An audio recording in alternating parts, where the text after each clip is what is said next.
What's going on, everybody? This is RFBM, Raising the Financial Bar with Mar.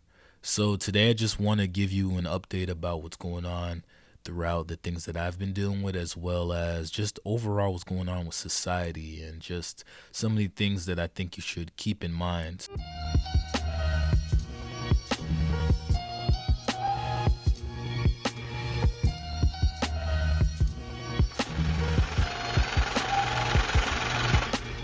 So the first thing I want to start off with is where we're currently standing in this economy. There's still a lot of fear going on because, as many of you probably have already heard, we have the Delta variant of the virus. And now, state by state or nationwide, there's different mandates being passed, different assumptions on what can be predicted and what can't be. But based on what I've seen, it seems like it's just another line of uncertainty, another phase of uncertainty, and it pretty much affects everything. And I don't have all the answers, but I would challenge everybody to do their research on everything. And what I mean by that is whether you're taking the vaccine or not, whether you think the economy is going to rebound, or whether you believe that we're in a place where we're continuing to recover and there's not going to be any more setbacks. Do your research. There's so many different things at hand, and honestly, I feel like if one thing the pandemic taught me from last year is you have to be ahead of the curve. You have to be ahead of the curve. There's so many things that are currently going on, and many people are clueless. So with that being said, even the personal things that we're dealing with, last week I felt like it was just going to be so tough because financially, you may not be, I'm just speaking in third person, but you may not be in the position that you want to be, and you feel like you're not getting to the point that you want to get as fast as you want to. So just sharing that personal story, just doing some of the work that I do as a DJ. It was a while since I received payment for one of my gigs that I did for this community college, but it just came in a certain time towards the end of the week. I was like, wow, it's good to have something, but you should never depend on one form of compensation. But when bills are piling up, or you want to tackle this debt quicker, or you want to save for something else you have planned, it really gets frustrating. But, things happen. Even last week, what else? I woke up in the morning, I was bringing my equipment down, getting ready to start the day, and I seen this huge crack on my car, man. I'm not going to lie, I was so pissed, and within probably 10-15 seconds I let it go. I was like, that quickly, it's like, you know what, there's other things that I have to focus on and I have to worry about. So I realized also that I had comprehensive coverage, so once again that was taken care of as well. And later on, I think the following week, not the following week, a couple of days later, I scheduled something, and through my car insurance provider, they went and they repaired it. And shout out to Lewis. Shout out to Lewis from that company that came and fixed my windshield. We actually randomly talked about life and was like talking about learning different things. And this is what actually motivated me to do the podcast and update and just, get more content out. I know it's been a while. We were literally just talking about the current state of society and the economy, and how you don't necessarily have to be owner of a business, but you need to develop a skill or have a new game plan, because we're in a different time than we were months ago, let alone last year, So we kind of talked about family and preparing for the future, and it sounds like I'm going off track, but this all connects because I was so stressed about what I had to handle, and not even thinking about not only what I should be grateful for, but focus on what I can do to avoid the situations that I'm in. And I personally feel like one of the situations, whether it's a windshield crack, whether it's you not being paid timely for a gig, whether it's what was it? I'm supposed to start this new job and I guess the work equipment hadn't came in time, so I'm just twiddling my thumbs because although I've been hired, I'm not receiving any income because they didn't bring the equipment in time and I wasn't able to start the job. So I'm like, okay, where am I going to compensate for all my other income? You get what I'm saying? So even having multiple streams of income, those are two different streams. You want to have more than that, but you also want to have some type of buffer. And this is why even me, you have to try to store more than you already have because you never know what might happen. And we're in a time where nothing can be predicted. And for me, I really think it's comfort in being able to relate with people just because I'm not a high income individual, although my goal is to be high income, wealthy, comfortable, but I'm just the average American. Then on top of all of that, pretty much everything requires research that you want to generate some sort of income from on a consistent basis. And I feel like a lot of us don't want to do the research. A lot of us don't want to put the work in. And that's fine if you're content with where you are in life. But for the majority of us in the Western society, specifically the US, we're not satisfied and we want more, whether it's material things or just overall wealth. And I feel like the only way to be able to get into these things is either to be exposed by who you network with, or just digging down in the internet and finding things with information and data that can back it up that have substantial value. There's things like NFTs that you should look into, cryptocurrencies that I've mentioned. There's plenty of people on YouTube giving out free information on how to look into that. Even overall investing. Me personally, I do not necessarily study charts. I do not do anything deep analytically. I just stick to index funds, which is something I am more familiar with. And I believe that dollar cost averaging and continually contributing every couple of weeks, if it's your day job or whenever you can, over time will compound and bring wealth in the future when it's time to retire, when it's time to sell, when it's time to reap the rewards of you continually putting in work. And just for example, this is not financial advice, by the way. Say you buy one of the Fidelity index funds.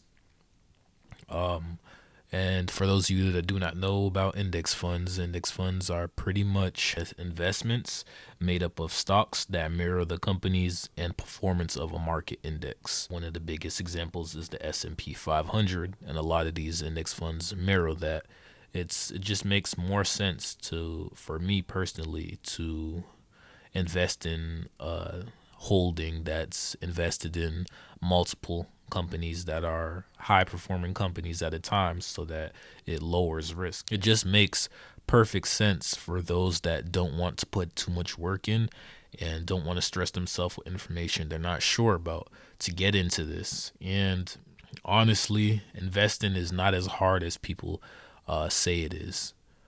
It can be tricky when you don't know about something, but once you have an understanding, even the most simplistic understanding of things, it could take you a long way. And me personally, like I said, I'm no expert by any marks, and a year from now is not going to make me an expert at all. But I can tell you that the little money that I have invested from last year to now has increased substantially in the stock market, and strictly, almost predominantly, it's been just index funds. And granted, there was a market crash because of everything that went on last year, which resulted in the shares of all of these different stocks, funds, mutual funds, ETFs to be significantly down from their previous prices, and now they've recovered and pretty much superseded what they were originally priced at last year. So I'm not going to negate the fact that that kind of boosted the numbers. But needless to say, the point that I'm trying to make is that historically, just index funds overall, historically increase in their price over time. And honestly, you're just doing yourself a disservice by not joining into this, because there's so many ways that you can educate yourself and also start your journey. You don't need a lot of money to start investing. You might need a significant amount of money if you're trying to get into getting larger returns, but you start where you start. We all have to start from zero. Shoot, I started with a couple of subscribers in the first couple of months, and now I'm in the thousands, and I'm going to continue to rise if I continue to stay consistent. And honestly, I feel like a lot of times with these financial people, whether it's the gurus that this one YouTuber I follow who's doing great with the content he has exposes, or a couple of them I actually follow, whether it's those gurus online or somebody really established that's not trying to mislead you, or whatever the case is. Once again, do your research. I could be sitting down here talking to you and sound like I know what I'm talking about and don't know a damn thing.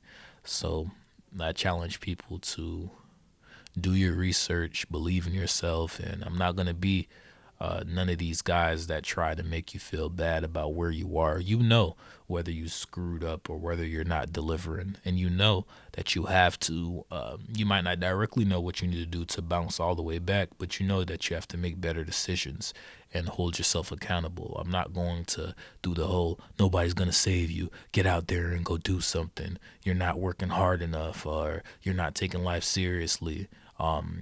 9 times out of 10, those people on social media are also trying to guilt you into buying their courses, or don't. Then you have the defenders saying, don't shoot the messenger, just listen to the message. Where a lot of times, me, the way my mind is set up, you can tell the character of some of these people by the way that they speak to you, because how they speak to you is a reflective of how they think of you. It's one thing if somebody, say you work for a supervisor or boss, and they tell you your metrics are slipping and this is what you need to become better, or this is the areas of improvement. Let's say they tell you that. There's a difference between saying that and you're saying, look, you're doing a shitty job and need to get your shit together, or we're going to fire you. You get what I'm saying? In both instances, you're being told you're struggling, right? But there's a difference in the tone and the way that they're talking to you.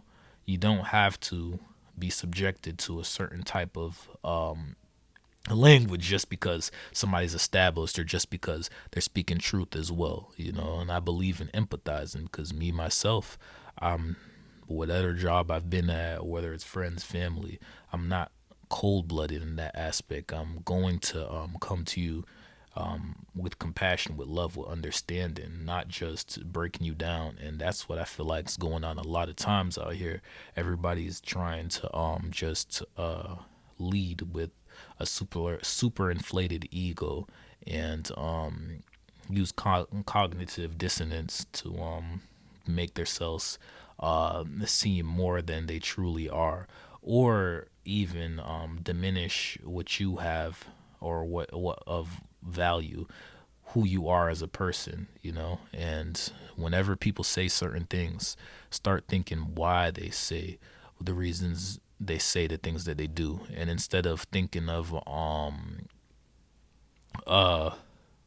instead of worrying about what people say and how they're saying it, also think about the actions too. So it's not about just what they say, it's about what a person does and what they continue to do. And that will be something for you to truly determine a person's motives, what a person's objective is. And granted, there's a lot of people on the internet that you can, I guess, put aside some of the negative things that they say, so you can focus on what they have to offer that's positive, or that can benefit your life. But always have a side eye, and don't think of these people as some type of messiah, or some type of person that is of great value. Because truth be told, there's plenty of people that can drop knowledge to you without chastising you, talking to you less, or having questionable past. I'm not going to support somebody because they have all this knowledge, but in behind the scenes is a rapist or a murderer or some type of like heinous criminal.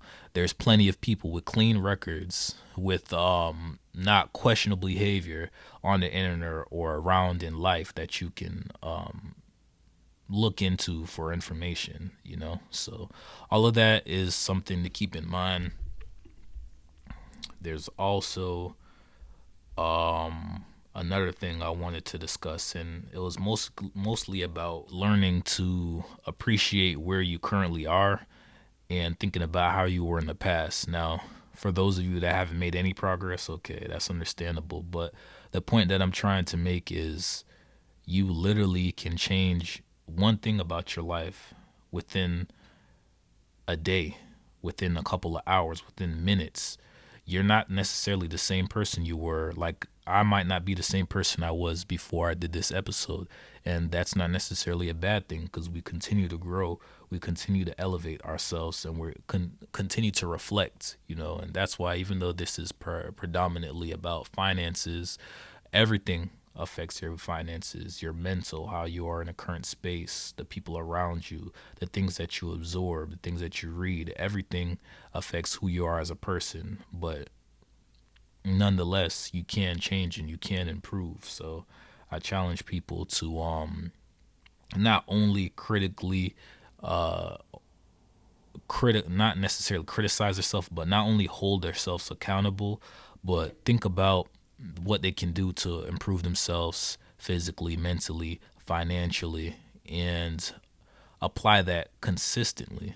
And you'll see the results. Like I said, you're not going to automatically become that wealthy person or that high income individual, that person with all these valuable things or whatever you view as success or value.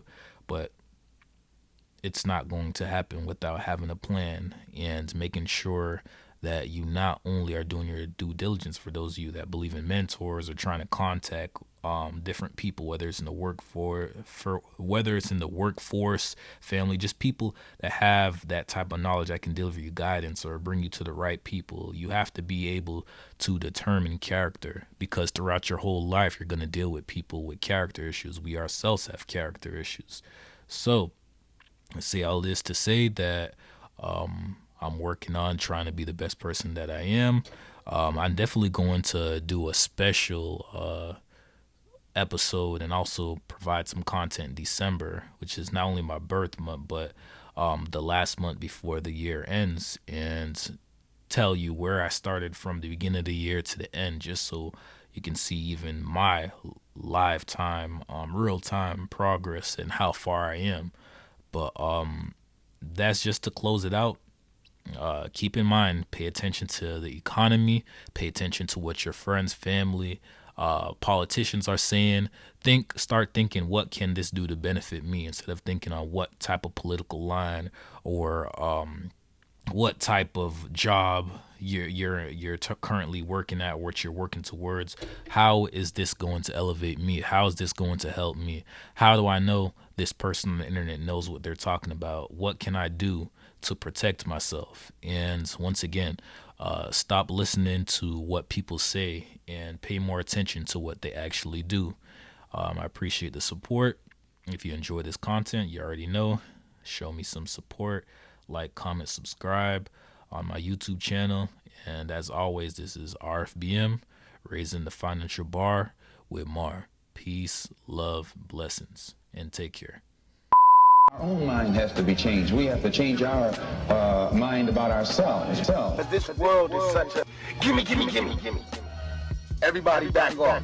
Everybody's like taught that from school. I don't come to bow, I come to conquer.